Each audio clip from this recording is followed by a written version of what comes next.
Ta grâce, seule ta grâce. Nous voulons instaurer un état de droit. Et dans un état de droit, il y a une justice indépendante. Ce n'est pas à l'individu Félix Tshisekedi de commencer à faire justice.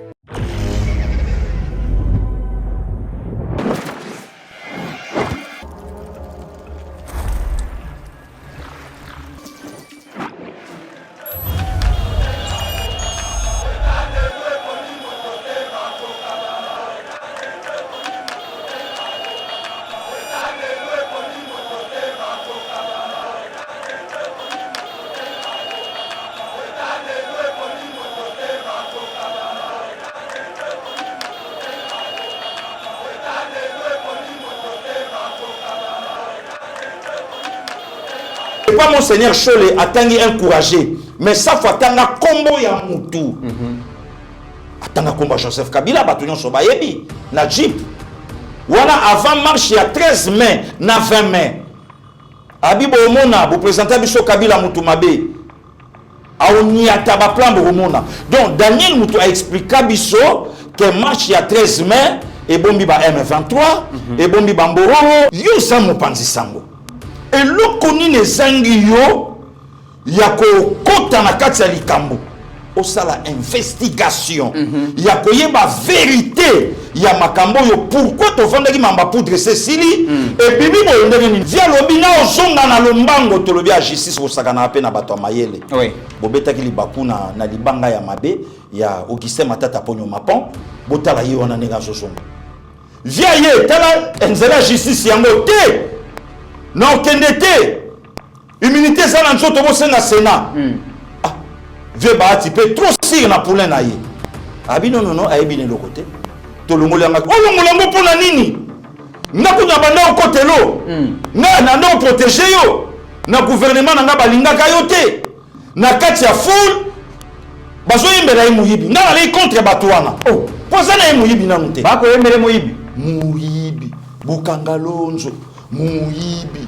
bukangalo ne komiti nana lobité tozalaki na rabi na boulevard OK ngabi mukoko tobetaka tour petit na ngabi tambola totala tokuta inango na epsi mukoko jwa vidéo pour parfois na koloba vieux Augustin a traduire na justice mukoko jwa vidéo comme ça tant na oloba soke indelinga yo brandi poto alaki na yo mukoko pe lokwa la direct pas to inango na yeba TV.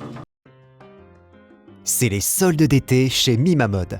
Le spécialiste de la chaussure italienne de luxe et de costumes haute couture vous fait bénéficier d'une remise de moins 20% sur l'ensemble de sa gamme de produits.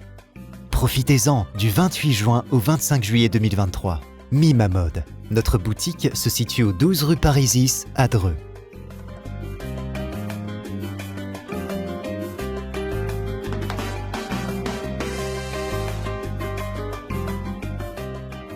Venez découvrir notre nouvelle collection de chaussures de luxe faite par des artisans italiens, tels que nos Richelieu, en cuir pleine fleur, ou nos mocassins tricolores, ainsi que nos nouveaux costumes de cérémonie haute couture. La qualité et la diversité de ces collections vous donneront l'embarras du choix, et vous bénéficierez de nos conseils avisés grâce à notre expertise de plus de 15 ans.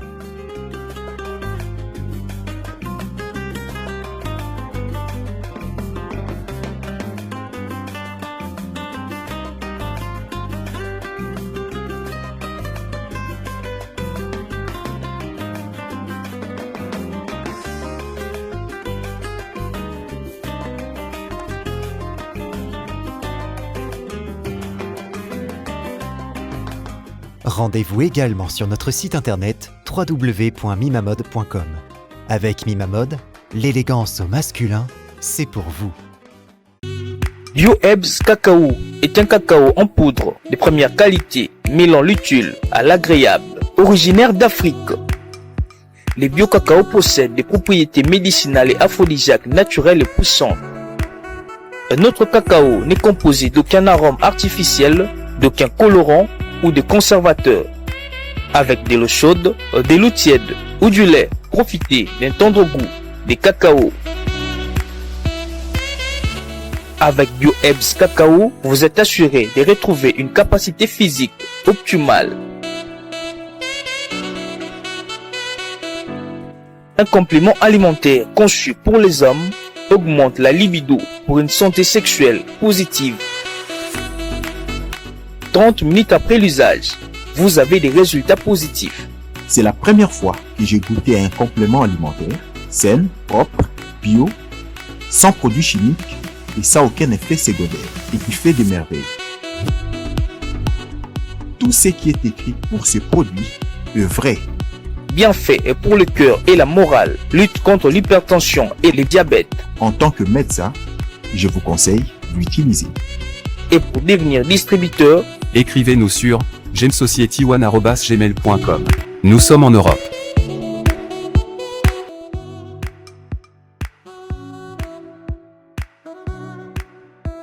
Nous sommes aux États-Unis et au Canada.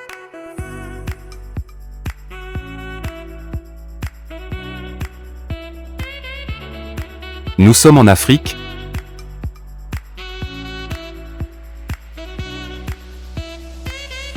Nous sommes à l'est de la RDC et à Kinshasa.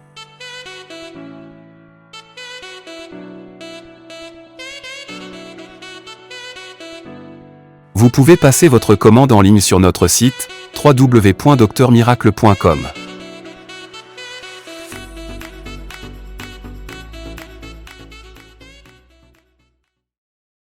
Bienvenue sur EBA TV, si vous nous suivez en République démocratique du Congo et en dehors de notre frontière. Merci de nous avoir choisis, c'est lui qui a l'information et le pouvoir.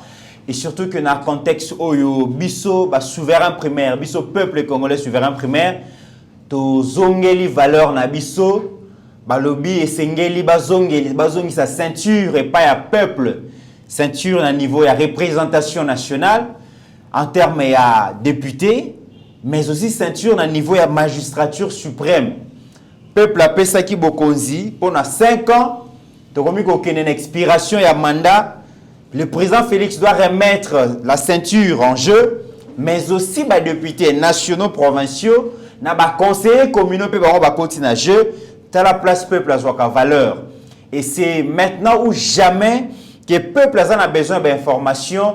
Surtout dans Mikolo parce que éclairer bongo choix naé na Mikoya. Voilà EBA TV, tout ça toujours présente comme chaîne pour remplir bongo contrat nabiso nabino 60 000 abonnés au Bolanda biso na République démocratique du Congo, mais aussi à travers le monde.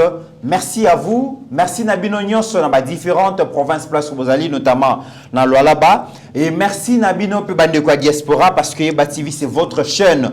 Bopona biso, bolova biso, biso petolova bino. Qu'est-ce que nous allons vous présenter aujourd'hui, mesdames et messieurs? Tokozongi la dossier à Corneille Nanga, l'ancien président, il y a institution d'appui à la démocratie, au Babengi, Commission électorale nationale indépendante, au Azali Bongo, pour affirmer haut et fort que le président Félix Aza tricheur, Aza menteur, a tiré la longa maponomité, kasi il s'est fait nommer par le président Félix, mesdames et messieurs, parce que ça continue à faire débat. Deuxième sujet, nous allons prendre les rétropédalages. Il y a moi, Martin Fayoulou Madidi, finalement, à Salaki Bongo, point de presse lobby, à Sali message à lobby que à réintégrer le processus électoral pour la simple raison qu'il a garanti l'Église catholique et l'Église protestante quant à la transparence, la crédibilité à processus parce que il y aura des observateurs et que bango vraiment bazawana pour que makamwele kamalamu ayoki mbela ya peuple ayoki mbela ya basali na nzambe. Na côté à sécurité, Martin Fayoulou a lobby, communauté internationale va retirer bongo donc mission à Nations Unies, donc MONUSCO, mais bâtir la mission avec donc mandat moko offensif.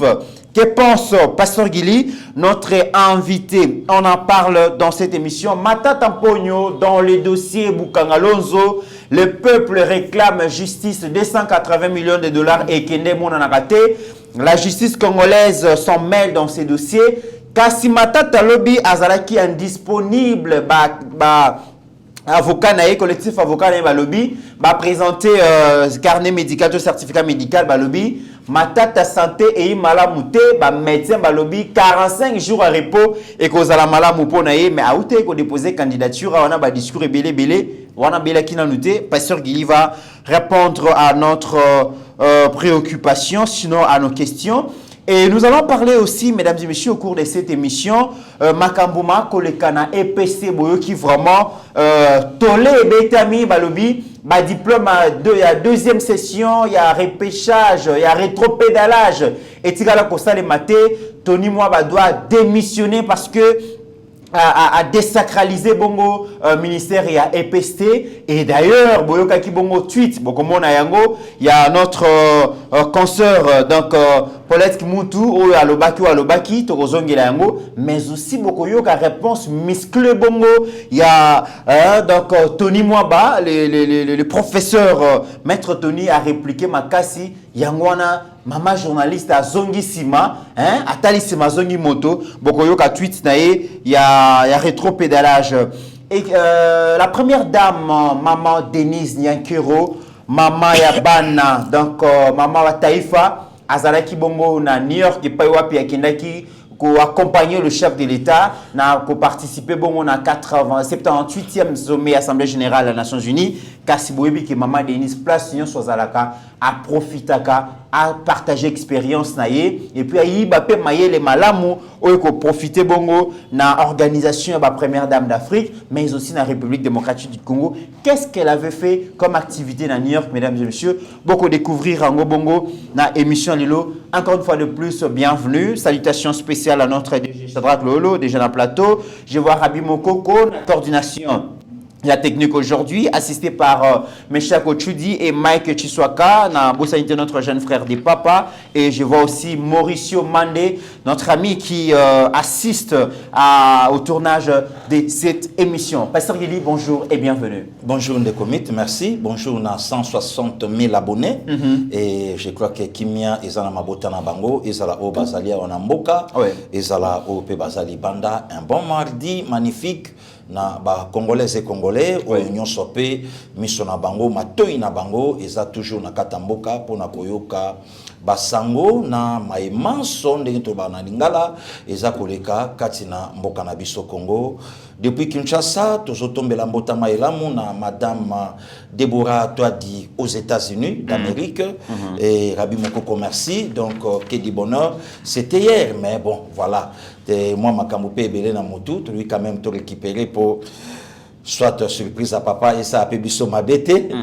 Que du bonheur, maman Deborah, on est toujours ensemble.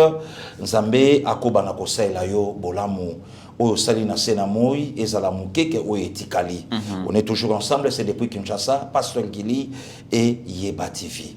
Aujourd'hui, 26 septembre, pasteur Jean-Claude Kabongo, les frères de mon frère, pasteur Luka Ilondo Milambo, aux États-Unis, pasteur JC, heureux anniversaire, Mobala Bata Mama Jili, Nzambe, Abate la Ye, on appelle Rabi Mokoko Azola Kissa, Azo soufflé à Yepe Bougie Lelo, donc Yeba TV Pe Abanzie pour Bango, Bazaba Oyo. Balanda Kabiso, ba ope batala Kabiso, Amadou Djabi, tozo salué peyo, et sika ozo talabiso, on a balandia makasi, ya Yeba TV, ya Guy, moi d'Invita Bouchala Bwamba, on est toujours ensemble, bozo tchape biso, moi maboko, na musala o tozo sala, Nzambe abatela pebino, bisika o bozali. Merci aussi na yo, les comitéran, vraiment bozongi na yo, et puis Singape moi pema merci pour yomoko tout le temps na plateau c'est pas facile bon on s'inspire à pe mingi na sagesse l'intelligence na yo merci et Dio en attendant to beta kango et puis ça ngape moi style ya travail mo na za nango voilà alors tango tika inga na brèche na beti mais à un moment donné na komaki vous nous avez beaucoup manqué donc ambiance à Yeba TV au sokomaki déjà voilà les angabiso vraiment. Mesdames et messieurs, avant que banda émission Oyo, image Oyo Rabi Mokoko Akolakisa, il s'agit d'un Congolais, d'un citoyen et d'un représentant du peuple. Bato yo peuple balobaki yo zwa manda aucun de ko représenter biso quand bien même que le koni nesi la kate manda ko miko sila, mais il s'agit bien de l'honorable Daniel Safou. Na habité qu'est-ce qui se passe? Toyo ki déjà audio morelega Daniel Safou akolela. Bazon Israël ne serait-ce que la moitié à contribution naie on appelle ça un ensemble. Donc, on va abandonner, on va payer ça makate, tout ça. Mais apparemment, Pasteur Guili, Daniel Safou, c'est un représentant du peuple. Circonscription, mon Ponaye. Mais train de vie à mener, photo, comme on a, j'ai l'impression comme si l'homme manque de tout et de rien. C'est comme s'il n'a jamais été payé pendant ces 4 dernières années où a exercé Bongo donc mandat naïe. Des commits, merci beaucoup. Moi, je commenter na vidéo, na photo, on de quoi sali, to yebite, kulu to na soji ben piana. Ayembanze moment ne sawa lobi na seka kapasi ya moto te. Donc moyen au seka kapasi ya moto ezate po oyebi pe lobi na yote. Mais selon réflexion ya pasteur Gili, nazomo na lokola ndeko safu pazoluka kabez. Aluka bez. Oui. Pour réseaux sociaux ya Congo, ezandenge mon côté na ya Gabon, ezandenge mon côté na ya Angola, ezandenge mon côté na ya Afrique du Sud. Sokolandi ba audio ya ndeko Daniel Safou. On dirait à Zolinga pesa mon Congo na ensemble comme ça ba yambaye na union sacrée. Est-ce que ça tarté? Tous les ouvriers des dernières heures, Pasteur Guili. Des commits, tout solo là. Tu es bi tactique à Mondenge et Zalaka. Les qui n'ont des papas à ma caméra. À Zoye bana 2019. Tu termines à 6h du matin na coin ya veni na Bango. Pour les lois, la race na bandalungwa te, mais to comme curieusement traitement zo zango na bandalungwa. Les lois la race na bandalungwa te pour moi vie et mata comment na moi basito ya likolo wana et siko ya salela ka vidéo o ya finga ka pe ba mama finga ka pe ndeko na biso moko. Azaka su na bandalungwa ta comment moi na basito ya malonga wana bakota ba mama butu kuna nde place ya vandaka et siko ya bandako ya minene wana. Kuna ba portail fongwa makate il faut beta to signaler que na zoya dès que yozo koma ba fongwa ça pour vivre honorabilité kuna des places à ça mais tant que commune à air ya lisungi il y a soin ndazongi centre santé à coin ya bandal il y a coin ya bandal parce qu'il y a monde des ali base électorale ndé azongi place wana place où Pasteur Guili ndeko safa loba na biso loko moko le ki témoin alobi alobi Pasteur Guili a otalanga vraiment batindele image abi omoni président Félix a moto na biso to yebi ka makasi na diplomatie pe to yebi place auto okutana na ye net nga notamment Daniel Safou na yebi place auto okuta na donc tozo beta kaka mais place auto okuta na ye to yebi dangana tuna honorable Daniel Safou place sango ya okuta na président Tshisekedi et komi puisque olobaka nanga personnellement na tongo olobaka nanga place sango ya okuta na et comité parce que na audio asala ki wana tanga réclamer la moitié limolima na ye à la Kisika, ça est quand même preuve de gratitude. À l'objet même le président Félix auto critiqué les lots. À Bandaki ko sa sunganga mingi à idanga makasi Pasteur Guili. Non, ndeko Mitterrand c'est un malhonnête. C'est pas le moment où il y a encore ça la preuve à gratitude. Puisque les lots sur ça la preuve à gratitude anga qui ensemble était. Pour toyebi seni oyananga et chaka bango libanda. Et ndenge pe toyoka na basusu ke mokonza mboka bi non na lingi makelele te pourquoi kaka batu ya kamoko bozongisa bango to sa mosala biso so pona mboka na tanwana alingaka lobango déjà lelo tanga obeta lisolo ya président Félix oyo kutu na obundisa ti lelo makipanga. Mais il y a eu une vidéo oyo bakanga kaye na général Silvano Kasongo que je salue alandaka biso Kulutu Jean-Marie Kassamba yebi ndeko Mitterrand na tangi na chiffre o ebima na poche ya mwana mboka Félix Antoine Tshisekedi Tshilombo à l'époque président de la République $300 bokende bofuta bo libérer mwana mboka wana reconnaissance ekokai kozala te même na yango zwa ba dégâts oyo nyonso Daniel Safou asali ndeko Mitterrand lelo toyoki makambo yo ebimi na monoko ya Monseigneur Cholé ozalaki na mobembo mais obandei kolanda makambo nyonso engebene ndenge bandai kolekana awa Monseigneur Cholé alobi nini alobi élection ou pas élection ndenge toyokaki tozozela encourager oyo akoya akozwa pouvoir wane bimi na monoko ya acteur politique Donatien Cholé puisque ekoyeko bima na monoko ya mosali na Nzambe te et bimi na monoko ya acteur politique collègue nanga adversaire nanga abi encourager akoya mais avant Monseigneur Cholé Daniel Safou lobango na jeep Daniel Safou la kankaros ndeko Mitterrand à cause de soins médicaux hôpital wana te batu lokola biso nde hôpital wana nde bongi na biso et na niveau ya Daniel Safa cause a jamais un hôpital pour azo photo boaka et ça baise et a baise ne commitera oh Safa lo bango kutu et pas monseigneur Chole atangi encouragé mais Safa tanga kombo ya mutu atanga komba Joseph Kabila batunyo so bayebi na Jeep voilà avant marche ya 13 mai na 20 mai Abibo Omona vous présentez biso Kabila mutu mabe aoniata ba plan boromona donc Daniel Mutu a expliqué biso que marche ya 13 mai et bombi ba M23 et bombi ba Mbororo donc so ipe ba yaka na bango ya yebi Safuna Mukeba ibatu ba expliqué biso que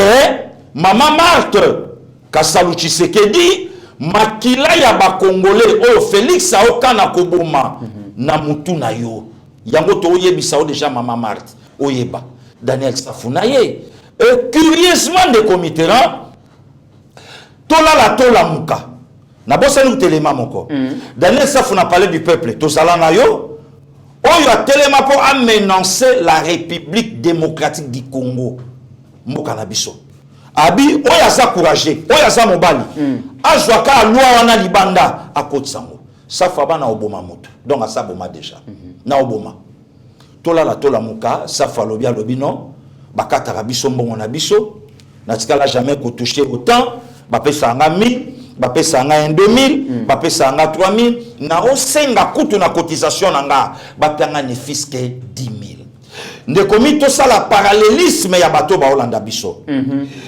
ndeko Chéribin okende babomie to une nouvelle le 13 juillet na tongo ngana yo obi etamboli papa l'ensemble balinga kiyote papa obandai koloba papa l'ensemble balinga kiyote papa ata utkobimo bandes kolinga kobimate papa confrère na yo mopanzi sangwaleki alobi non na niveau ya Chéribin okende mwana na ya kolela bongo te et puis bana baloba lingala te c'est pas un problème eza mabete mais papa anda oloba lingala poto banda ko yokaye donc c'est qu'on a alors de comité to yebite bande ko oyo balela ba yebisa biso kolele salaka na ba sorte nini na mona kulutu na mona papa André Kimbuta to pesimbote to zongi simbeli na potate nenga olela bana ye à l'époque gouverneur ya ville province à Kinshasa to mona papa maréchal Mobutu ndenge azo yamba ko ya kulutu konga Mobutu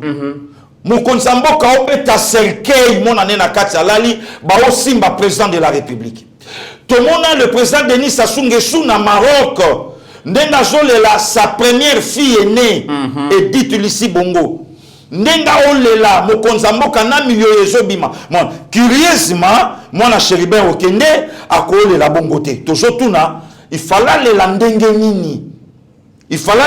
nini alors de Comiteran joie makambu ya mwana Chéribin zona ba propos au Daniel Safu alobi admettons ezo pesa biso mwa idée ya ba hauteur ya liwa ya Chéribin okende et pesa biso mwa idée pour ce qui est vrai biso to yebi que ensemble les partis à Boligon de Comiteran to yebi que ça parti à bato ya kimia bato ya mbongo bato ya boboto bato ya bolingo balingi république balingi ba congolais or avant non balinga ba congolais la charité bien ordonnée donc fallait bande ko safu bazala bien tu apprendre na monoko ndeko safu kendeko nani a Mukeba ina prison azonyo kwama abandonné donc regarde nyo solero ensemble et ça fixé par Salomon Escadela très bien donc dit quelque chose de comité là pour na conclure na yebité moyena loba teke ndeko safu akosi de comité bela kana kenda kotala ye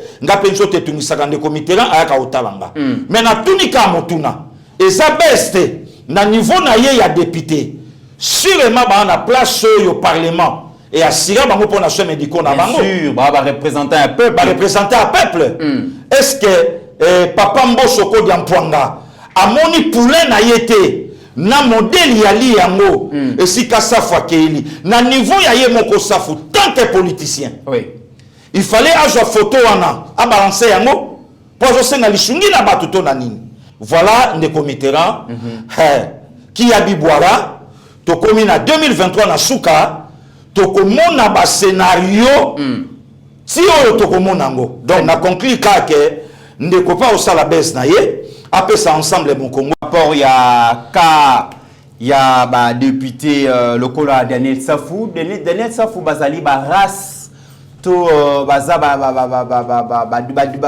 député Oyo. Il faut parler merci Kabila, oui. Parce que en critiquant Joseph Kabila, oui. En s'occupant de Kabila, le peuple appelle ça qui au mandat. Mais il y a certains candidats aujourd'hui qui ont imité comment Daniel Safou qui bongo mandat à peuple. Comment il peut s'attaquer à président Félix? Et puis pardon de Comitera. Oui. Quand il y a Safou na plateau, d'abord à part Joseph Kabila, oui. C'est Serva qui naye, Kobo s'en a pété mon koyaba au conseiller Serge Kabongo. Serge Kabongo, normalement, il ne faut pas traduire en justice. N'a pas fundaye. Pour qualité, il député à Tinda dans le Parlement, ça. Il y a maman grâce na ça laisse désirer. Amouya Mayo na plateau naye ya kiosque. Amouya Mayo 217 Oboye, Daniel Safou. Naye bakate ndeko na biso ya mwasi Christelle Vwanga. Naye bakate ne belé ya mayele ne bela lopoto oyo bandeko na biso balingaki elenge mwasi kobima aza wapi ti lelo comment ni mikiliste to yebite akeya zongi donc au conseiller pe to kufunda ye po yepe a aider Basafu lelo bakoma ndeko Israël sango mokonzi oui ko ya fraîchement na bosolo na politique na ye ba émission à tout moment patati patata croyant que bazo aider bandeko o ya corporation na bango ya bino ndeko Mitterrand bakende basa musala malonga ha ndeko Mitola tola muka tobokoli mwana nguma yankoyi mon cher apoli comme problème na pas tola muka papa nkei o ya boti ba monsieur Mbo Mushagari o ya boti ba kulutu jila lingete le loi komi elembo ya mboka isika nyonso mokonza mboka kozala il faut de la musala tata wana sali total la députation zo babi boyebite ke ya botama na tata sénégalais tala niveau il y a dérapage tala niveau il y a pétage na tikeli okoba ndeko mi po malobe yala ke pana yo très bien alors na comment na ba journaliste musu ba komi ko kanisa que ceux qui vont peut critiquer président Félix bakokota bon na parlement moko ko la kisa biso quand même tweet oyo boyoka kindenge makabibi makio examen d'état et le secteur et sous-secteur éducation Tony moi babomi ministère wana ba diplôme et deuxième session ba diplôme à repêchage ba diplôme à délibération deuxième délibération et bimi na tweet il y a journaliste Mopazi Sango tata professeur Tony ezalaka nini na yo vraiment une fille décédée avant les épreuves sa famille voit les résultats de leur fille avec 60% à Kitambo. Yami Balé, une même candidate avec deux résultats différents, 57 puis 71. Wana bomoni makamboyo, mopanzi sango Paulette Kimutu à Komaki. Et après, le professeur Tony Mwaba a sali mise au point pour éclairer l'opinion. Bon, comme on a tweet, le professeur Tony Mwaba, ministre à EPST, à lobby, ces candidats, Paulette Kimutu à lobby, existent ni à l'institut Toujikaze 2, ni dans les systèmes. Aussi, c'est impossible que les systèmes affichent 49% pour la Balbaki. Le ministère est victime depuis un moment des attaques décidées dans des officines politiques. Ainsi donc, le ministère de l'EPST a décidé de déférer ces cas flagrants de diffamation en justice pour contribuer à l'assainissement de l'espace médiatique. Nyon se la théâtre. Voilà. Wana les professeurs Tony Mwabanda a menacé qu'on traduire la justice mon pays Sango Paulette Kimutu. Est une école de référence de la ville de Bukavu, dans le quartier Panzi, commune d'Ibanda, ville de Bukavu en province éducationnelle Sud-Kivu 1, pour le secondaire Bukavu 4. Ce complexe scolaire a deux écoles primaires et deux écoles secondaires. En qualité de chef d'établissement de l'Institut Toujikaze 2, je suis surprise par de fausses informations qui circulent sur les réseaux sociaux, selon lesquelles un élève répondant au nom de Akonkwa Jacques aurait réussi avec 49,9%. Nous sommes surpris. Et alors, je commence par vous présenter certains outils qui prouvent que cet élève n'a jamais existé à notre école. Nous avons des palmarès, nous avons des listes que nous avons envoyées à l'inspection, nous avons même des listes de présence. Et de cela, je vous présente le listage de l'examen d'État 2023. L'élève à Konkwa Jacques n'a jamais existé à l'Institut Tuchikazi. Ça, c'est le listage que nous avons envoyé à l'inspection. Nous avons aussi les dépôts des dossiers. C'est aussi l'autre preuve qui montre que cet élève n'a jamais existé ici. Nous avons même des carnets de cotation des enseignants, des carnets de cotation. Et si nous vérifions très bien, nous allons trouver que cet élève répondant au nom de Akonkwa Jacques n'a jamais existé à l'Institut Tuchikazi. À cet effet, je lance un appel pathétique à toutes ces personnes qui tentent de ternir l'image de l'Institut Tuchikazi que je préside aux destinées et du ministère de l'EPST de s'attendre à une procédure judiciaire bien sûr, que nous allons amorcer. Ce sont des antivaleurs qui doivent faire l'objet d'une action en justice. Je vous remercie. Tango bayoki Paulette ayoki ke makambo linge comme la justice boyoka makambo akomi. Yangwana moko kwa kolakisa lobi examen d'état 2023, il n'y a pas eu deuxième session ni délibération. C'est normal que les gens soient surpris. La mise en place du palmarès est une sorte de publication, ça reprend tout et corrige les faiblesses techniques des télécommunications. Et puis, il y a commis les sous-sous. Le professeur Tony Mwaba est victime d'une bataille ardue des ennemis de la gratuité. Mise au point, il y a cabinet. Wana mutuarele yango Paulette Kimuntu. Place oyo nakosu kisa. Paulette Kimuntu a tweeté le sous-alobi Tata professeur Tony Mwaba. Tomoni penza na mosala osali pour la gratuité. J'ai apprécié votre proactivité par rapport à notre tweet Maloba. Mais j'aurais aimé une séance pédagogique et Zala qui paie Motuna. Dans solo ya prison. Ils ont ici journaliste Sima. Aujourd'hui, le président de la République, déjà tenu moi balobi qui boye ba ke makambo le ka qui est publication palmarès. Ba réseau télécommunication, ba ça rappelle ba problème à connexion, ba ça rappelle ba problème technique. Na bien hôtel de communication. Ce qui va s'initier ba publication, il y a innovation à Sika, ministère à EPST et Zumokano ya ko publier mon palmarès pour écorrer reprendre ba résultat nyons sur ba province.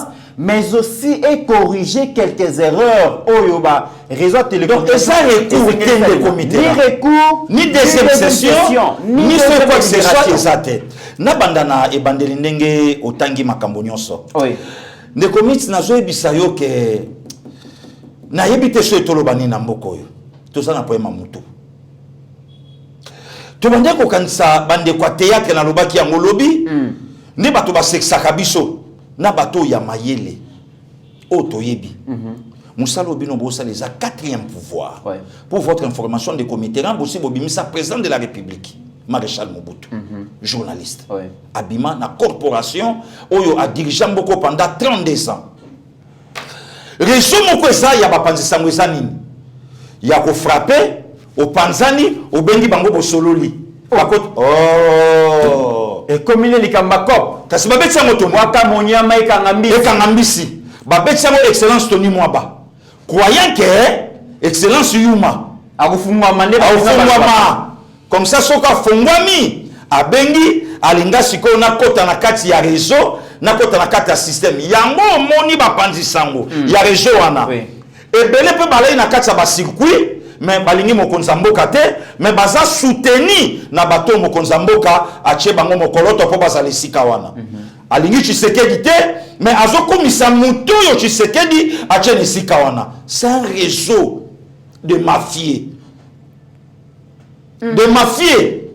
nde basala yango sikoyo kiriesima kimutu akoyi na pula mabe eza na video mo bande komo basala na poto nde komo ka mwasi aliaka batumbongo soka zuyo pa bokopere bokende kande bakenda bakendo pema a commission na cimetière yo de joso libéra qui est au kimi soka ya juyo pa bo coopérer libérer bo luka place bo pe mabosa masolo amemi alobi na vandaka d'ailleurs ndaku nanga tombo numéro nanga bolinga tokota na kati benda de komitera muyibi mukomsu ba yibi atelemi banda so coopérer pas coopérer type moko pas type anabi oh yo vandaka bi ngana vandaka ko mais ngana vandia ça fait 10 ans na mona yote ya otala ndaku nanga cette fois-ci yemoko akimi nde polette ki muntu et indeli à comprendre que vraiment oui ndeyeyo donc ngana liaka batubala OK yo samo panzi sango et lokoni ne zangi yo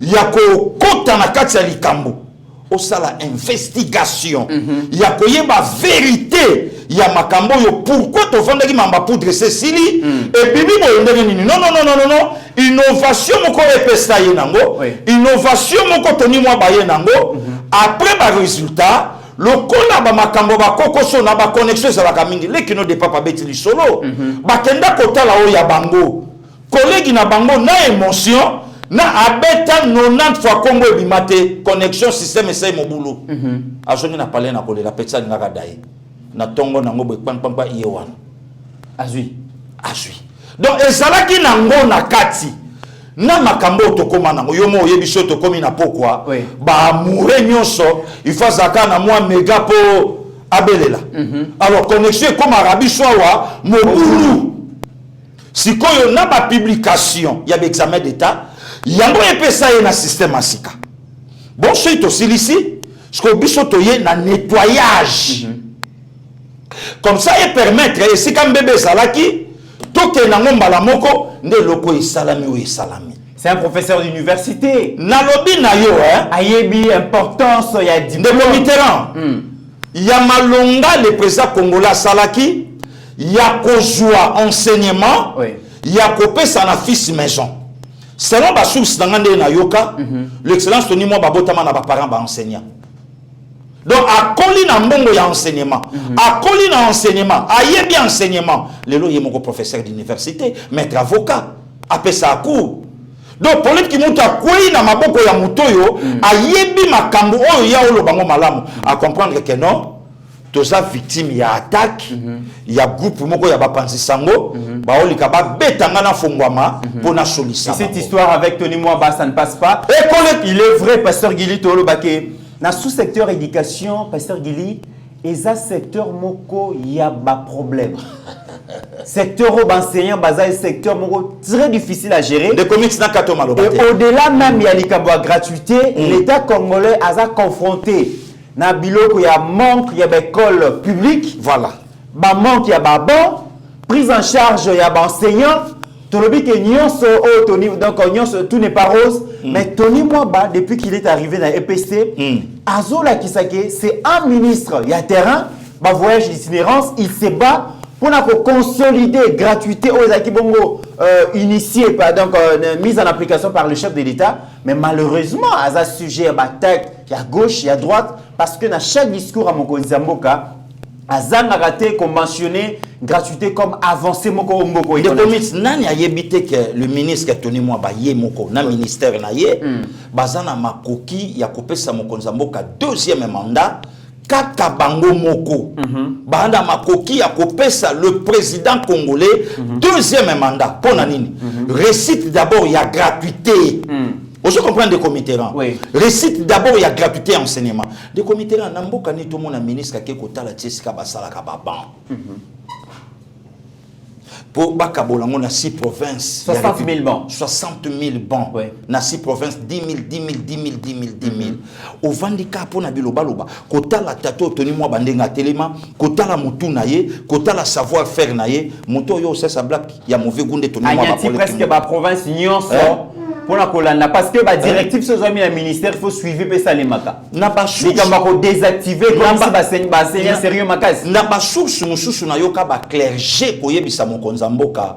Ah, ba ministre ba na bango ba makasi mais oh yo boaki na enseignement wana na EPST libanda. Très bien. Mais parce que dit to ke neto zonga to kota na ministère des finances to beta ki solongo lobby kasinga na bi mikolo vraiment esengena mona clair na makambo yo l'argentier a kosala image oyo Rabi Mokoko akolakisa eza image ya ba professeur d'université bato ba ko pesa boanya bongo na bana ba congolais ceux qui ba former ba étudiants malamu lobby mboke kozwa en charge par bato yo l'état ko formé mais bazo futa maté toyoki pe lobby ba député provinciaux bazaki na sit-in devant ministère ya finance toyoka ki mikolelega ki na ba régie financière bato ba côté les mela Nicolas Kazadi bato oyo bazalaka na ba activité basunga le donc basalaka ba projet na l'état ba pesaka ba biloko l'état pour futa ba on na likambo d'être intérieur et comme likambo ya ba pourcentage avant bazwa mbongo na bango.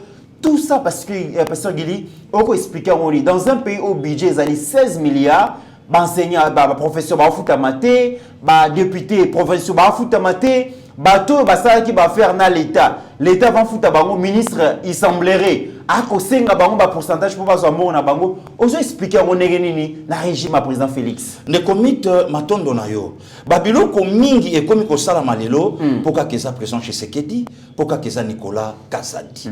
To betali solo ne comite ran. Oyebi keton mo konzamboka ken États-Unis na New York. Alobi maintenant tous après il y a ko faire face na Rwanda. Oye kokoma ekoma. Ndemo ya minga na plateau. Le Congo démocratique mboka na yonanga est commis 6e na équipement militaire approprié même trop cher. Oye sengeli. To commis 6e. Égypte, Maroc, Tunisie, Angola, Afrique du Sud, République démocratique du Congo. Ne comiteran kota la mbro militaire à Lati, kota la matuza asimi na maboko. Ba photo na yebite soki ekole ke image illustration ya wona wala kisa ozotala après makambo elekina este tala ba militaire ndenge ba koyi tala teni deuxièmement de comité là toujours que na maponomi c'est pas moins d'1 milliard pour makambo isalama nde comité batu nyonso ba yeba ke président Tshisekedi a okokate a ozwambongo wapi eloba mawa baloba yango bato baloba yango lelo bangwana partout na Caténion sacré. A Ozambongo place ni makambo azoloba. Il fallait un Nicolas Kazadi aya. Muto ya tanda makambo misolo. Muto mo konzambo kapesa qui est confiance.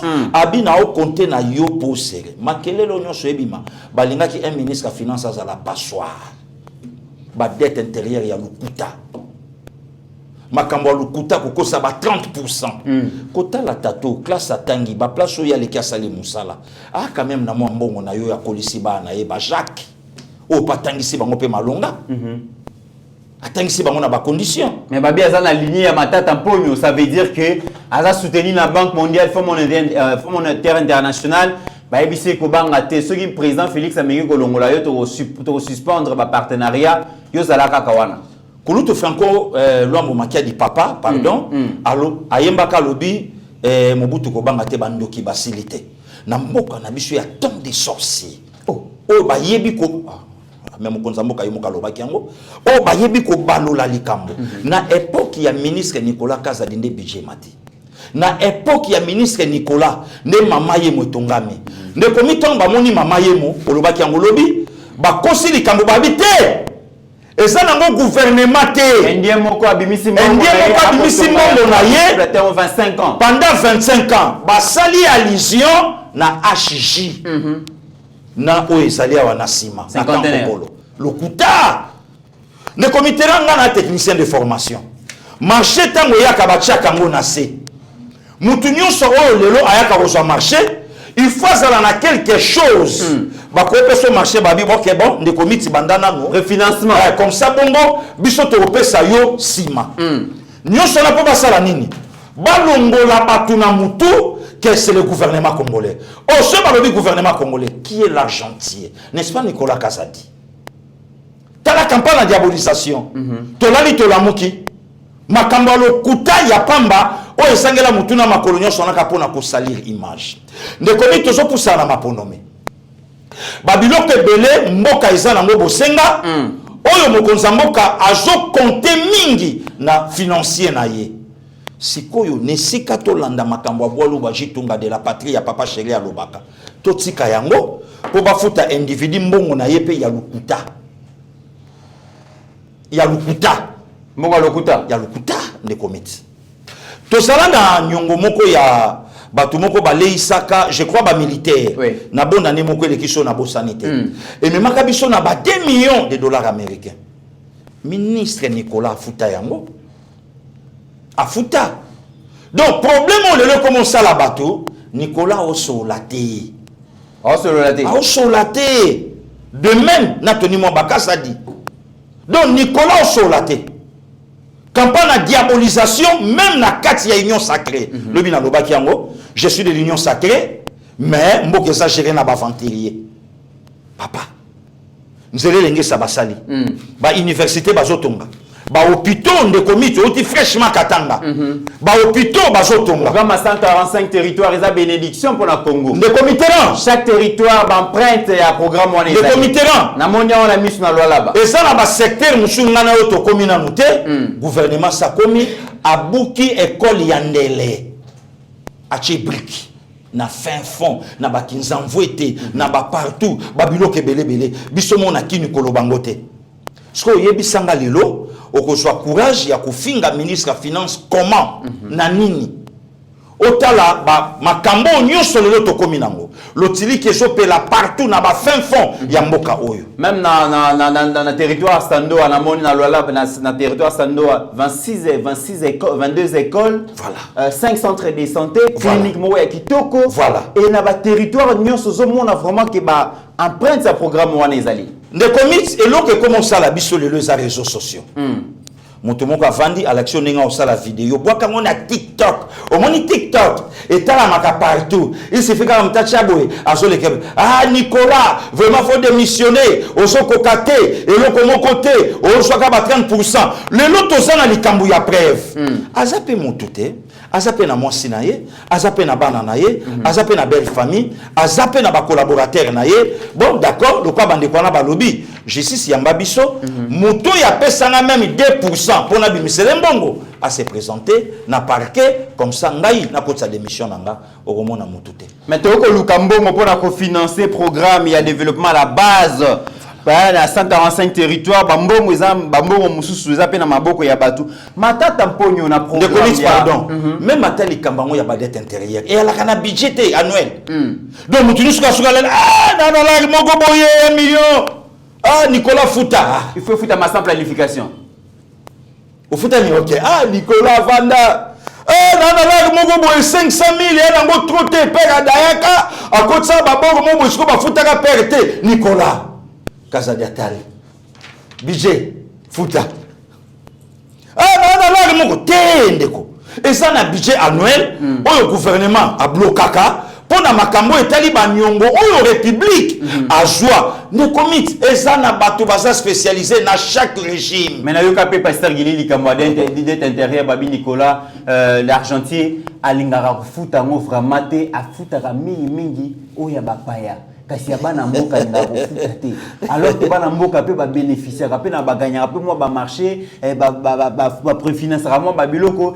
l'état faut soutenir ba bien Fouta ka vraiment mingi pété ndeko privilégier beaucoup plus ya bapaya non même pas bazawa ebele o ezana ba norme budget nango neti sikoyo ne comité na to comme na fin de l'année maponomi yango na lobi na tongo bako futaka banyonga ba 1 million ndenge ni tozana makambo ebele oyo mboka zoluka na mbongo lelo avec le président Tshisekedi mboka moko ta ko defisa mbongo et ye pa lingi yango pété alingi nyonso ya ye ebimela awa sikoyo yebisanga mwana bato Nicolas Kazadi ça tombe bien de comité to luka audience na ye to tuna ye mituna oyo zanango comme ça to yoka bana mboka bayoka baloba que non en tout cas bolobaki boye metala boye ye moko pa zolanda biso ayoka mais eloko nga na yebi tant que le président Tshisekedi a zongisi na Samade c'est que bilan na ye na Sama 1 kitoko yango lobi non na reconduire yo o me mamboka tina mapono minga kutu na osenga lisusu ata président Tshisekedi soki makambo nyonso eleki même na deuxième mandat ya zanika financier pasteur Gili likambo ya mbongo matata mponyo lobby sengelaki azala devant cour constitutionnelle à se présenter pour des raisons de santé avocat na ye balakisi certificat ceux qui carnet médical balobi ba médecin matata mponyo balobi santé ne ya malamu te sengeli à se reposer pendant 45 jours. Mais on l'a vu dernièrement, être parmi les premiers candidats, il y a qu'au déposer, parmi les premières personnes, pardon, à déposer la candidature au niveau de l'élection présidentielle. Qu'est-ce qui explique tout ça, Pasteur Guili? Le comité théâtre l'équitro. En tout cas, Navier Augustin, l'homme à la cravate rouge. Nalobi na yo théâtre l'équitro na viwana. Kaka pona likambo bokanga lonzo. Oyo via zaipe innocent. C'est là pasteur Guili. Via zana innocent. Oui. Via koya kaka la présomption innocence ici ko. Via koya ka lobingate. Na simba ngote. Botala yango. Ah, limbisa biso ndenge tozwaki one bonga na ya musala. To banza ke zalaki yo, nzoka yote kende na yo. Esili. Mais via yo kango aza na Conakry. Via lobina ozonga na lombango to lobi a justice osaka na pe na bato mayele. Oui. Bobeta ki libaku na libanga ya mabe ya Augustin Matata Ponyo Mapon, botala ye wana nega zozonga. Via ye tala enzela justice yango te. Na okende te. Immunité ça na nzoto bo senga Sénat. Ah, vie ba ti pe trop sir na poulain na ye. Abi non ayebi ne lokote. Tolongolanga olongolango pona nini na kuna banda okotelo na ndo protéger yo na gouvernement na nga balingaka yo te d'ailleurs ba faute belé ya yo nga na ndo couvrir yo couvrir ngate pona nini nde commit et que ma problème donc ezandi likambo ba couvrir yo donc yo yebi likambo yango zo luka couverture donc yango luka couverture d'ailleurs na mboko na qualité na ngai Matata Ponyo juridiction ya osambisanga ezate ne commit yesu kutu na bomoto basambisa ye moto lolenge nini mwana nzambe kuta leka na bomoto basambisa ye oyo super homme tonani via jo avion ake kindu via bina osonga kindu bandeko nanga kindu bakangi lopango te kokende te samba ye bake via sa maladi kokende te tolingi yo tellement trop vandana biswa to tongela yo ba ema yo so moko biso beto so misusu ndenge ba yekola yesu basengaki poto mona kayo tongo nyonso pokwa nyonso et comme na yera depo Matata batiki réclamé par des millions de Congolais ne comiteran Matata tu as vu akiti curieusement de comiteran osala kité na kati ya foule bazo yimbela imuyibi na la contre batwana posana imuyibi na nute bako yembele muyibi muyibi bukangalonzo muyibi bukangalo ne commit ngana lobité tozalaki na rabi na boulevard ngabi mukoko tobetaka tour petit na ngabi tambola totala tokuta inango na epsi mukoko jwa vidéo pour parfois na koloba vieux Augustin a traduit ngana justice mukoko jwa vidéo comme ça tant na oloba soke indelinga yo brandi poto alaki na yo mukoko pe lokwa alaka direct pas to ina ngona yeba TV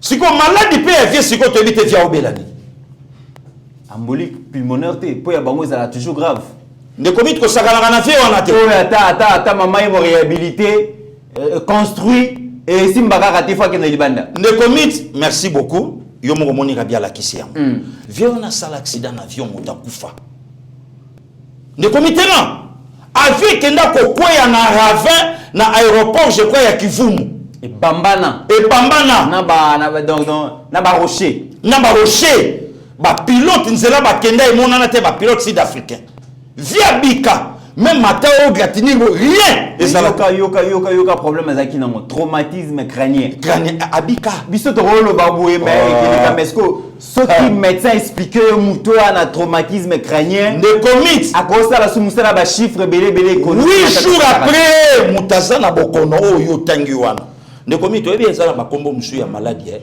kaka na tongo bazoye biso ne ba résultat pesi yo moko bando tangelo mikolo ke na za sute yo ka kombo traumatisme crânien yo ko antibiotique tout que je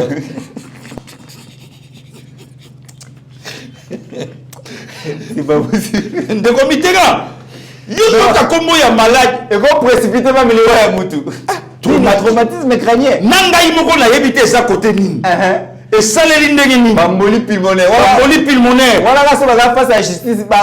Donc bah ça médecin dit misa ma maladie wala OK so ba yoki ka awa. Maladie wala oyo awa isa. Atana bokoko. Banzete à Sando, banzete Équateur. De commis 8 jours après. Matata pour nos points de presse na finance. De commis batuba ofinga Nicolas Lelo il faut nzamba limbisa bango. Na mboko tozala na mutu ministre la finance premier ministre Kaye. Aju petit na ya tché na ba régie. Ba contrôler circuit ya mbongo ya Congo. Tout ça na batouana. Matata ke papa akenda opesaka bango ba quelques jours après aju primature. Wana bien. Bukanga longe bimi 285 millions. Et le kwane soit kapulu toucher la lingete. Ba médecin balamoko ba précipité na diagnostic place akenda ki to yebité. Matata moyen amona na mikolo ezate directement 45 jours ya repos akomona na après. Bon problème ezate de comité. 30 jours déjà to kota déjà na mois ya campagne. Ngape nazo senga siko na kulutu de Nikadima. Lokola ndeko matata ponyo mapon nzoto na eza biente. Ba minganga na ina ba avocat na inde balobi. Ba chapé moi candidature na entre parenthèses pour bokonesa e malamu te. Moyen ba accepter en usate de père qu'un des comités toujours président avant prestation en serment sur le 24 janvier 2024 Akoufi prophétie pezali prophétie pezali prophétie moi bimare pe ba mususu ba kokachwa yangonga na osenga kulutu pe de Nikadima lokola na cour ndeko matata isengelité na seni pe esengela pete bacha inono mwa libanda aswane nzoto bongo tokotala tama kobika soki seni a osala et moi musique de grâce à Kotissa en attendant que le résultat ya court pour ça innocent des comités mais les processus électoral au pasteur Guili réaction des alliés Martin Fayulu a sala qui adresse na peuple lobby à lobby par rapport déjà ya candidature naie ayoki le laka ya peuple ayoki le laka église catholique une église protestante ba leli mingi ba rassurer que ba retia ba observateur et que Seigneur ko publier résultat. Il y a élection bureau par bureau et le kabane ko luka yango na transparence a ba PC garantie hier à cause de la candidat pasteur Guili. De comité na ebité pourquoi vie matata sala ena nevier Martin Fayulu asala rabiso makambo. Ya la kanaba sorti na ye tout ana ba titre o ya betaka. Bongo soka lobi yango et que ba clergé ba garantir ye na ndeko nan Eric Senga. Bongo na 2018 basala ki wapi. Ndi comité ranaya na 2018 bazalaki wapi tozo yo kamo seigneur Chole alobi na maboko na biso tozalaika na 40%. Oui. Pe na 40% a préciser yango malamu c'est Tshisekedi Félix Antoine nde mutazalaki en tête abandai ko chapeauter. Ndi comité ran pourquoi vie matata osa nani Martin Fayulu a osala biso boy alobi na okendete na 2018 a utilisé Mambebele. Je ne serai jamais candidat président de la République avec. Lelo a réclamé vérité des îles place Souka yemoka yebi. Ne komi tolala toyeba ki na biso ke vie matata a obongisa masolo pour azala candidat mais e kosimba nangote. A côté si bo total et to pesa chance o izala ki souci ya ba congolais nyo so bazana kati. Mais plaisir nangeza wapi. Matata sa loba yango clair qu'il n'y a pas de problème avec Seni, il y a des Nikadima. Matata Martin Fayulu. Ah Fayulu pas combat Matata lo mangana. Oui Fayulu. Alobango. Il n'y a pas de problème avec des Nikadima na Seni na ye. Eza yete. Et pour la première fois de comité Seni ya kulutu deni ezo yamba ba opposant ezo yoka ba question nyonso peso pesa bango ba réponse nyonso. Très bien. Ezo pia bango biyano nyonso merci de comité na lingala. Ezo pia bango biyano nyonso. Et enfin Martin Fayulu atali alobi mais non. Si comme na luka faute pourquoi? Et si ka premier ça nangote. Na chakara natala. Mais est-ce que bana bato balanda qui ba epenge ba professeur de Voskitoko, ba Lexus légal, tous ces jeunes gens oyo bazo croire na lutte à Fayulu, ba boyi bongo kotia donc candidature na bango parce que ba yo kimbela na ye kasi apparemment ya bengi abeti bango ba feinte pasteur Guili. To yebite bango batika la chômage yake ndeko luka musala. Te bakosana bayoka anga. Naïb Saga Kouloutou Martin Fayoulou, qui va y penge ba soutenir Kayote. Ba l'existe légal ba soutenir Kayote. Ba divorce kitoko ba soutenir Kayote. Ba ngope ba na ba carte na bango na sima mo Congo na yo. Martin Fayoulou pa yebi ke ba soutenir Kayote, yé pas na ba propre carte na yé na sima mo Congo na bango. Bazo kosana donc malin demi. Bazo kosana ne committeran ndo moni ba makambo yo ndenge salami. Au fait na ngana lo baninde de commit na conclure. Tu sais que Félix Antoine a silencieux opposition gaz. Biloko to betana ba lacrymogène. Biloko to bunda. Biloko to saila ba marche. Biloko to kimela ba mbangu. Biloko ba Thérèse Kapangala ba kufa nango le 21 janvier 2018. Biloko ba Rossi Chimanga Mukendi ba kufa nango le 25 février. Lelo e komo le cas. Yango ba tebele ba comprendre té. Est-ce que depuis c'est salamité. Est-ce que liste c'est bimité. Bongo place ni nyango oyo biso to bande ko kendo zo masasi. Eleki me yebanité. Eleki déjà les comités. Pour la nini. Président Tshisekedi aluka ki seni moko ezana kimia. Le même comme il a donné des leçons. Biso yebakaye président seni les comités oyebi. Oui. Or alaki même nanani na posan koi. Non, alaki koi na posan même. Nani wana pasteur. Kona inanga. Les comités ba biso biso alaki diacre. Aosala makambo nyonso bien, mais na seni ananga ndeko si akufa. Na seni ananga ndeko mit totika compromis, totika non kamba compromis musika. Avant compromis, na seni ananga ndeko Mitterrand église centre catholique abenganga lacrymogène au sakanate. Mbuma ya osakanate. Bagaza basango en plein missa. Wana seni ananga. Seni ananga. Oh, nanga lelo comme candidat président de la République. Seni na ye. Avant les kamou ya dul, avant les kamou masolo, tobe tangon de comités. Seni ananga. Pourquoi la seni ananga salama bongo? Na seni a Denis Kadima et salami bongo te. Nyonso yeke na bopete na kimia. Voilà. Yeke na ba consensus, na ba dialogue, na ba rencontre. Voilà qui na posa les kambo bobo ya to solo la. Botuna motuna za bino comme ça biano ya biso. Batuni ba pesi bango ya. Batuni ba pesi bango esko Martin Faoula Loki na osala nini. Herman Cohen a beti solo. Alors bien on dit oh mais politique ko tu sais que ya comme même na Congo. Finalement to se battre. Pouvoir muteluka ka glissement pour ne renga pouvoir. Totikate talaka na président de la République, tapirou. To beta sous moi des amours. To beta sous moi des amoko. Mais bizarrement le opposition sur le glissement. Et ça la manonté dans le monde. Herman Cohen a kamwe. Et ça la maté. Parce que l'opposition a colobaki, comment on a un indicateur réseau là qui ça, apparemment élection qu'on a raté, soit qu'on a na désordre mort au Sakanate. D'ailleurs, Banzila est alité, Congo Airways, avion est allé l'issouté, Bakit et Kokoma la province Nengenini, Kalaminité, Moule, Kobeta, la place Moussou est vraiment enclavé et tout ça, il fallait qu'on planifie un malam, bah mon la question qui, toke na le mbango selon Ndegoka dima élection qu'on a la bongo. Mais il melo pasteur Gili. Ndeko Mitterrand na ya. Batu bazana ba image na biso ya 2018, 2019, 2020. Nana yo na plateau tala ndenge to yalaka. Tozo yebisa batu ke opposition alenge la mité pona maponomi. Ndeko mit toza sel mboka oyo muto ya zana niveau ya muta ofinga tenda finga kaye. OK. Toza sel pays. Tout ça c'est le pays au monde. Moto ya ça na niveau moto tenda fingake. Moto aza na l'arté a ofinga moto aza na moyen pauvre.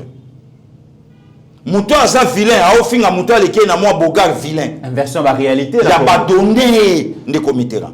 Botala ba zoba ba petit Mitterrand na ba gilio yo. Ba na ba réalité. Na mona même l'émission là vous dumsa ko tanga yango gila travailler wapi. Voilà.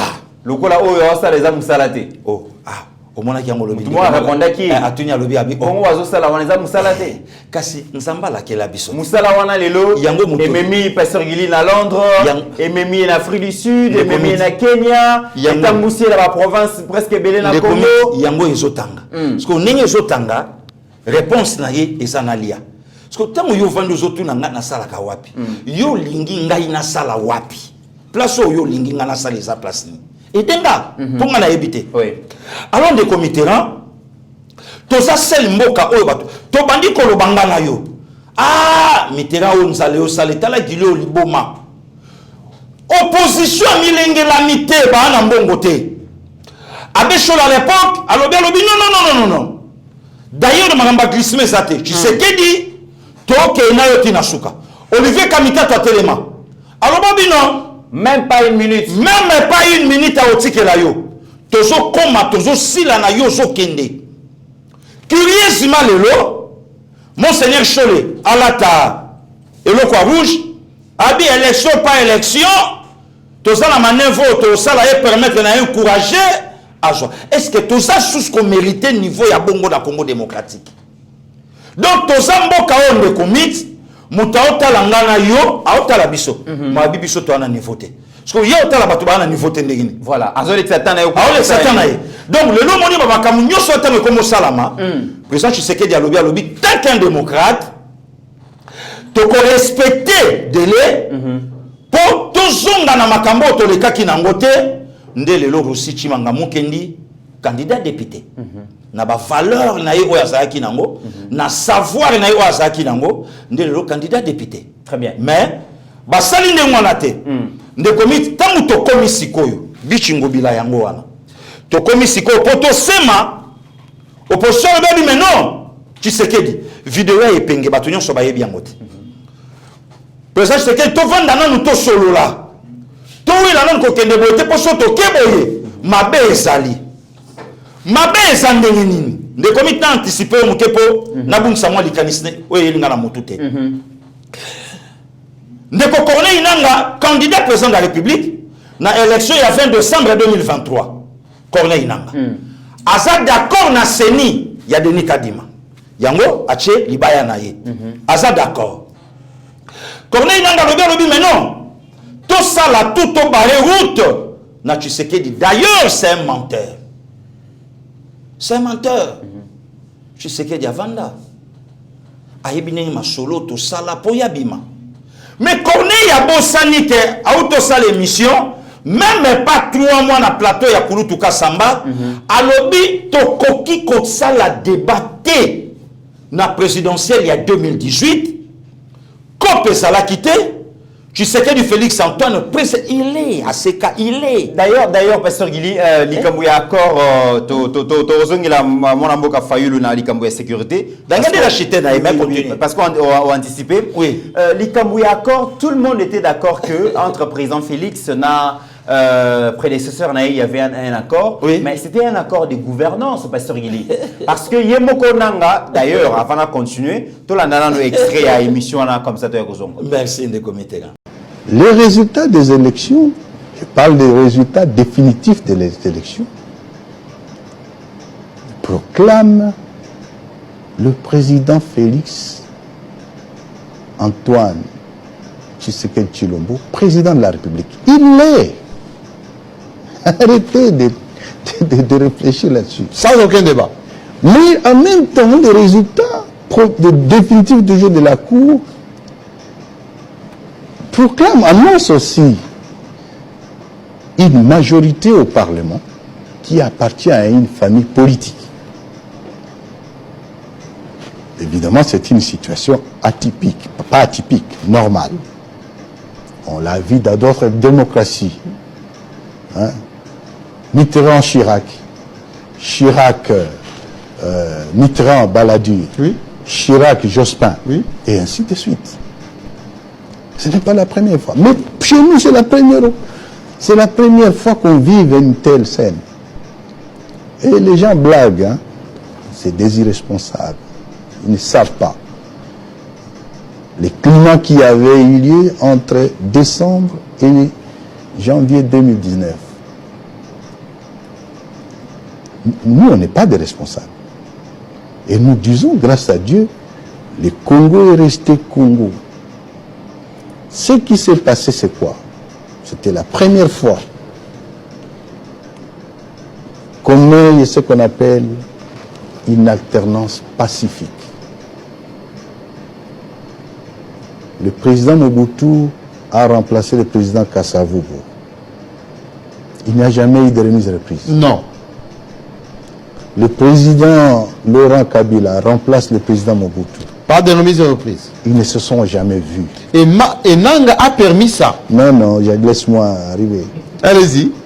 Le président Joseph Kabila remplace le président Laurent, mais il le trouve dans un cercueil. Oui. Pour la toute première fois de l'histoire du Congo, deux présidents, un sortant et l'autre entrant, se saluent, s'échangent les emblèmes. C'est significatif.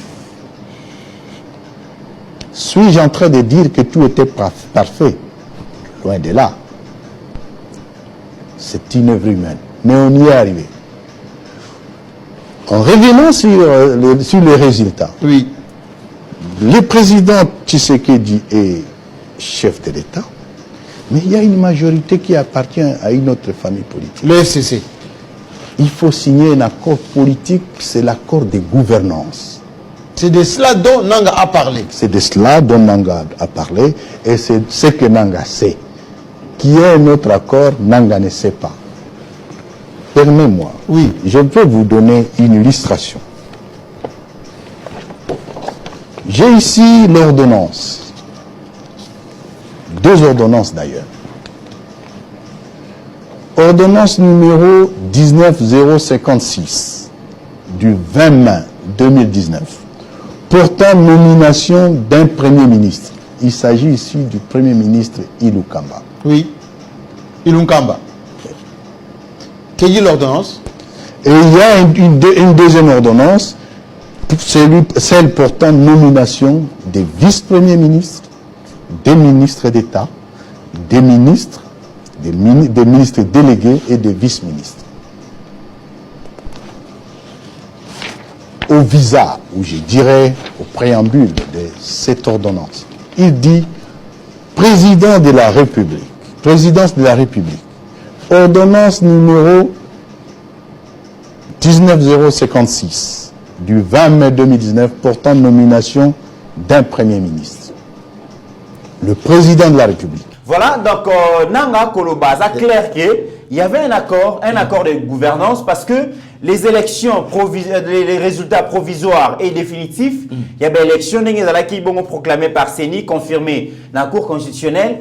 Le président de la République a remporté qui bon présidentiel et la famille politique qui a prédécesseur Joseph Kabila a remporté qui majorité dans le Parlement. Voilà. Alors, et c'est qui ait un accord, il y a gouvernance. C'est normal, ça se fait président partout. Félix a gagné présidentiel. Kabila Batunaye a gagné majorité. Ce qu'on a travaillé et c'était un accord de gouvernance. Voilà. Vous êtes d'accord? Voilà. Mais apparemment, ce que Nang a dit aujourd'hui dans sa lettre, apparemment, c'est le pasteur Guili. Non, la malhonnêteté des comités na yebisio. Batu faut bayo kaka soni ya des fois na vie. On a vidéo. Président Tshisekedi Nanga a expliqué biso. Nanga lobi ngana présent seni. Kaka tangu court. Oui. A promulgué le résultat définitif. Donc, on peut être sur le Séni na mon côté. Voilà. Et Sili. Très bien. Et Sili de comité, tu peux être sur le solo, il y a Séni na mon côté. Parce que, oh, nanga o mema biso. Lobi na beta ki le solo, on a plateau na yo. Il y a un frère à moi, prêtre, que je salue avec tout le respect. Oui. N'a expliqué le comment Gabi, ok, ne comité, admettons, et le bain non attendre que Pascaline lobby. Toujours hypothèse que Félix Antoine Tshisekedi Tshilombo, nommé par Joseph Kabila. Ok. Président Félix va passer pouvoir. Bon, comme ça accord, c'est que tu as un comité. Parce qu'on retourne au Kabila qui n'a pas besoin. Et pas président Félix et Zanini. Parce que selon Bango, président Félix, qui n'a besoin, il y a pouvoir. Parce que Kabila a qui n'a besoin, il y a nini. Voilà. On a des babetali soloté. On a des babetali sisigo. Les comités soko yoki mo konzambo kan États-Unis, to l'action mingi. Alobi. Batinde langa ba lieutenant mibale, atangi ba kombo na bango, basa na bomoi. Voilà, Chibanda Raymond na Nemi Moulania. Nemi Moulania. Ouais. Alobi tant na loba net, ne plus tard. Alobi ngo très bien na lopoto. Plus tard, tu as un prédécesseur pour la formation et le gouvernement. Nous sommes ici aujourd'hui, République démocratique du Congo, et traduire Nanga la justice. Nous avons propos au Nanga Yemoko Aloba, na oyo nanga akomi kobakisa. En réalité nanga c'est qui? Na lobaki yango nanga c'est le dernier joker de Joseph Kabila pour bouleverser les données. Nanga pour déstabiliser le président Tshisekedi. Alors nanga lokwa yo ala ina seni yo soki au lobby batu bakondima. Ndeko miti na yebisa bandeko ba Holanda biso na plateau ya Mbinga. Admettons aussi Tshisekedi nommé par Joseph Kabila. Nini oyo Joseph Kabila tikaki ya malamu Tshisekedi a BBC yango. Baloba na biso. Donc lelo batu lokwa bananga, batu lokwa ba cube magie. Baza bato biso lelo toko Holanda te. Donc ba osala pe populisme na bango. Bato pe ba yoka bango. Mwanda bato ba ko croire na bango. Nanga parler pour na ba résultat. Ne komit non le balikambo yo na caméra na ondengo ya Mbinga. Assurance au président Tshisekedi a l'obaïka non na laki na ba résultat nanga ayebisa ki ngo président Lorenzo alobi mon état tala président lo ba mon États-Unis bato yo ba memela ye ba résultat boye pour ba confirmer victoire na ye mais ce sont les Américains les Américains des comités tant le président Joe Biden a solo bango osa na gâchette à développement ya Afrique bongo ce que le président Biden a dit que Motango, ou on a lobby que a gâchette à développement Afrique, c'est un président nommé. Ça n'a pas de sens. Très bien. Donc, le long n'a pas eu sabato, botika nanga tranquille. Nanga fo, et l'eau qui est ça la nanga lelo, bakare minier bloqué. Et l'eau qui est ça la nanga lelo, compte bloqué. Aux États-Unis. Alors, nanga ce qu'on fait aminga, amisala opposant devant Tshisekedi. Pour permettre, parce que c'est la tamo babilo qu'on a eu. Yango nanga a commis ce qu'on misala opposant. Mais en réalité, nanga yemongo déjà à saloba na bisongo et pas koluto kasamba o la kisiango il est to kobeta lisolo ana lisute bon oh nanga komo beta lelo a juango wapi n'importe quoi. Donc na suka émission na biso pasteur Gili na yebité parce que Martin Fayulu jusque là a enregistré déjà plus de 3 ou 450 incohérences n'a pas sortie médiatique na yebité ceux qui les a vu na yo. Martin Fayulu, par rapport à la force à EAC, par rapport à la force à SADC, au gouvernement congolais, au Sénat lobby, et c'est irresponsable et à sous-traiter sécurité à Mboka, souveraineté à Mboka, au Bradé à Moté, Bapaya Baroyo, Koya, Moussala, Oyo, Armée Nabissé, Salate. Mais la sortie médiatique lobby, Martin Fayulu a lobby à Sénat, ça la peine à la communauté internationale, a eu retirer force à Monisco. Kasi batinde ya biso force ya mususu asika avec un mandat combatif pour la imposer kimia. Na yebité est-ce que on ezali pe sous forme ya sous-traitance ya sécurité en mboka te parce qu'il au Fayulu a kosenga. Ndeko Mitterrand, le président Félix Tshisekedi a en avance, il y a politique devant les politiciens congolais. En avance. Oyebi makambo tango bandaki bato ebele ba monaki yango mabe. Biso moto zana armée te pokende zwa boy. Biso moto ana boy te poto zwa boy. Ndeko miti nengo ya Mbinga na plateau. Oyo akoti abandi ko récupérer ba localité. N'est-ce pas arima mboka na biso? Donc et ala kino na kati ya préparation ya ko bongisa babilo ke belé ya ko zongisa armée ya Congo na Congo. Kulutu Martin Fayulu sali pe ba dérapage belé. Siko tangu lelo ya zosenga force moko battante ya makasi baya po babundela biso n'est-ce pas sous-traitance yango analyse voilà ne komiti balobaka connaît pas demander voilà lelo na lobi na yo que président Tshisekedi a un avantage ya makasi ya ko comprendre makambo avant ba collègues politiciens mususu baya ko yebango sikoyo très bien lokola armée na biso ezala qui infiltré tout ça là na nos recrutement appel na jeunesse congolaise. En attendant, bandeko na biso bazala nzamba songa biso tobunda recrutement sala makambo belé bongama moment obiso to commander moment président congolais lobby ba Martin Fayulu ba critica et ya sekende Monisco kende boyena boye kende boyena botoloba kanini parce que oyo Martin zo senga lobby au moment que mapinga ya mboka setelemi très bien mwana mboka Félix Antoine Tshisekedi Tshilombo a telemisi mapinga mboka Martin komi ko lukasko force musu ya bapaya le comité tozana Monisco awa une quinzaine de pays même vingtaine à koloba o basale le komo côté mais armée ya mboka na biso etelemi et bandi déjà ko récupérer ba localité. Pe yoka makambo M23 basali ba sortie médiatique oto yoka ba Wilingoma ba osala ba oseka ba ochola ba kimi na ba localité sika mapinga ya Congo etelemi bakena ba localité oyo population ezali ba mi côté na kata ba ko so beti population sawana ba population lokola bouclier humain merci de committerant que so beti boko boma na bande ko na biso encore Tshisekedi a continuer le sukoboma yokaris mais wana okoyoka te et pas Martin Fayoulou aloba bravo okoyoka te pas aloba bravo mais eloko président Tshisekedi a komi nango na suka Martin Fayoulou bandi nango très bien c'est grave.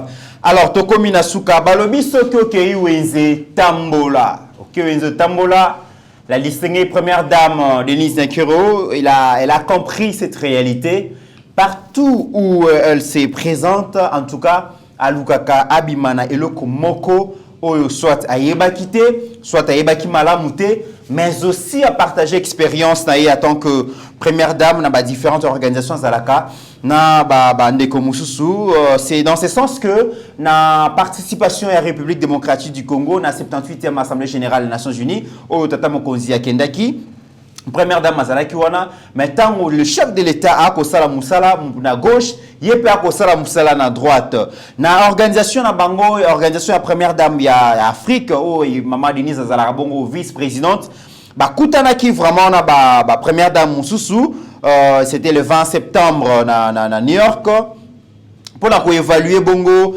campagne unificatrice pour l'égalité des sexes en Afrique.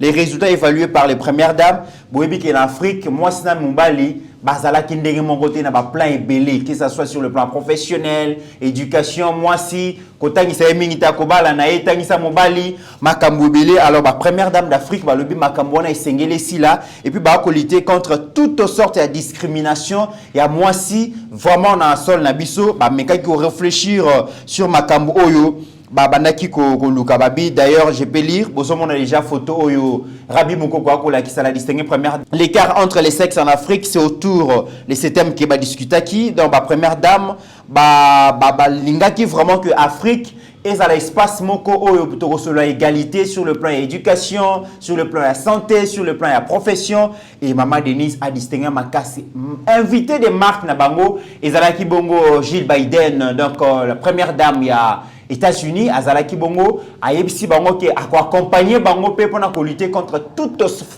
forme il y a discrimination et puis il y a la violence en fait à la femme. Voilà comment est-ce que la première des dames il y a République démocratique du Congo a kobunda pour que moi si abunda, moi ça la malamu, c'est vraiment une avocate ou à défendre bongo ba maman pasteur Gili, yo depuis un certain temps Olanda kaba activité il y a la distinguée première dame elle prend une part active dans l'organisation de la première dame d'Afrique. Aujourd'hui, la distinguée première dame a affirmé le leadership dans cette organisation et elle fait parler la République démocratique du Congo à représenter valablement partout à Zokende.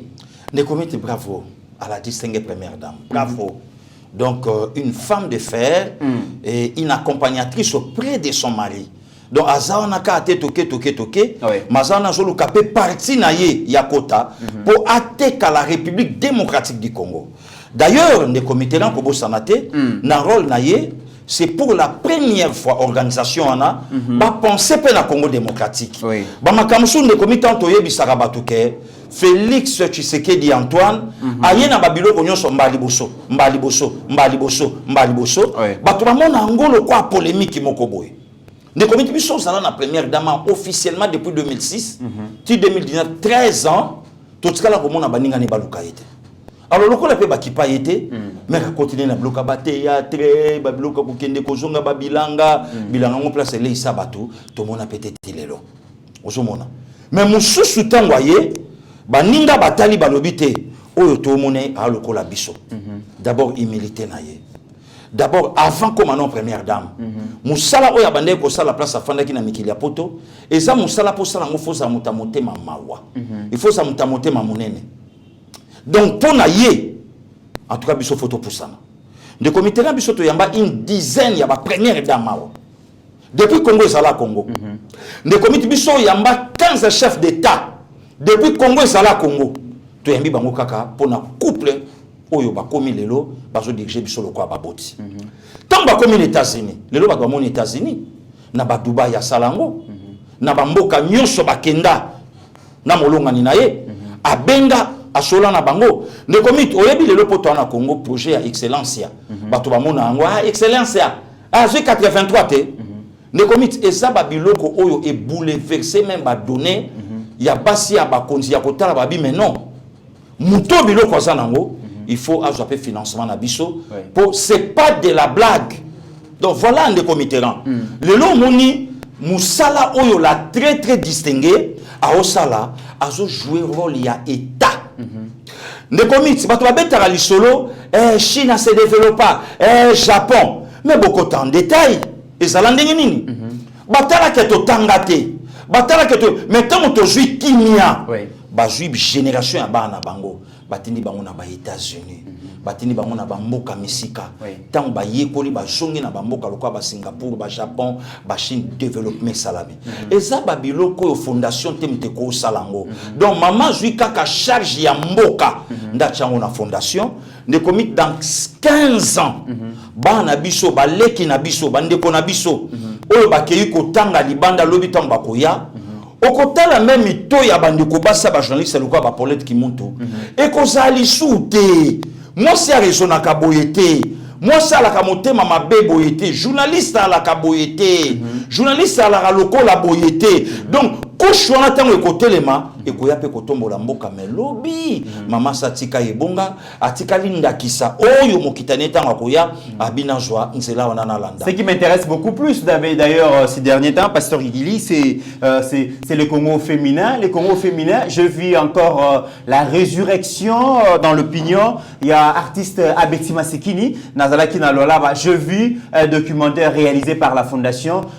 sur cet artiste pasteur et qu'on a qui ça que en tant que peuple, en tant que nation, tous un devoir ya ko bossa na ba étoile briller na mboka o. Comme si na koyeb sopo na maman Betty, seule femme la koloba congolaise abeta Zénith. Voilà. Et la nouvelle génération ba yebi ya ngote. Le lotala Zénith nenge comme ya to ke mikilito bola Zénith Mama Betty Masikini abeta Zénith ko invité na ye ezalaki nani King Kester Meneya. Imaginez na batan wana sko tala grandeur ya le king voilà sko azalaka invité ya Mama Betty Mutabongo tokobosa na ndenge nini lelo il faut qu'à fondation Denise Nyakiro pour que donc lelo artiste akufalte à la libéra lelo de comité tala la Cléopâtre voilà la voix sokini na benga Mama Mbilia ayekola danse ayekola koyemba auprès ya mama wana voilà parce que babilo kwa boende comité il fallait qu'à fondation et au moins les autres difficultés to komi nango to komi na babilo ko mo to ko betango te yango tant to lo babilo ko musu na plateau au moins mutamituni azalaka pasteur to azalaka pasteur te donc pona yendenge na vandiawa mikolo ba benga biso to ba distrait to za vraiment ba distrait de comité pona yendenge na vandia fallait na lobanga bi bon bomoni Pierre na Jean tant bakende ki na Jésus ba zongaki wana lobia alakama homme de Dieu siko tant na osa musala pona mboka nanga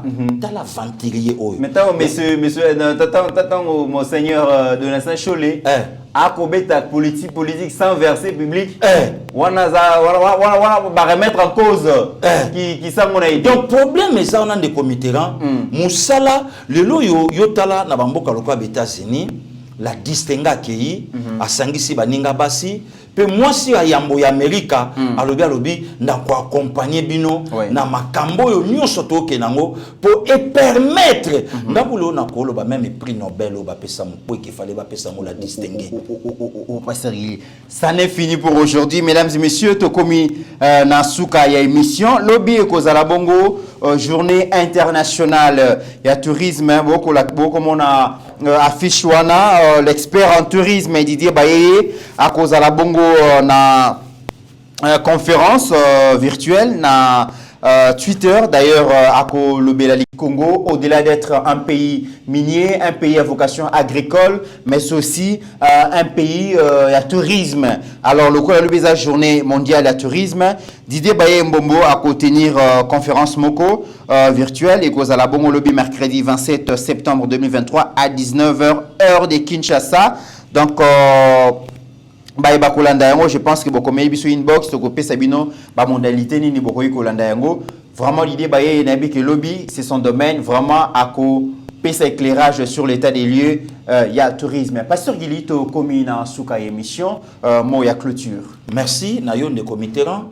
Merci aussi na bandeko nyonso balanda kibiso ndeko mitoza na équipe Mumbayeba TV na chat direct na biso okuta ba papa JC Mala Bayali ba ndeko Abed Matondo Bayali okuta ba Kulutu Shikito Mushashino ba mama Sandrina Mawete ba Grace Vuda ba mama Sumta Vuda bazali ba Osa Musala ba Jolie la mama ba Beloti Mavungu baza na pona ko contrôler ba maître Makumbi baza na pona ko contrôler makambo nyonso ezoleka Nzambe apambola bango.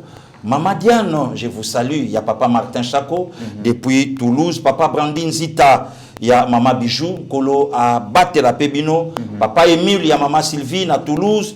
On est toujours ensemble. Naebi que Nzambe ya Batela Biso. To continuer à soutenir l'institution présidente de la République, Fachi Fondation, et to bon de la pona mboka na biso, po mboka moko, lelo bo moni makambo to lobaka. Biso to alena nanga awa o nanga pa la rene pa na bango.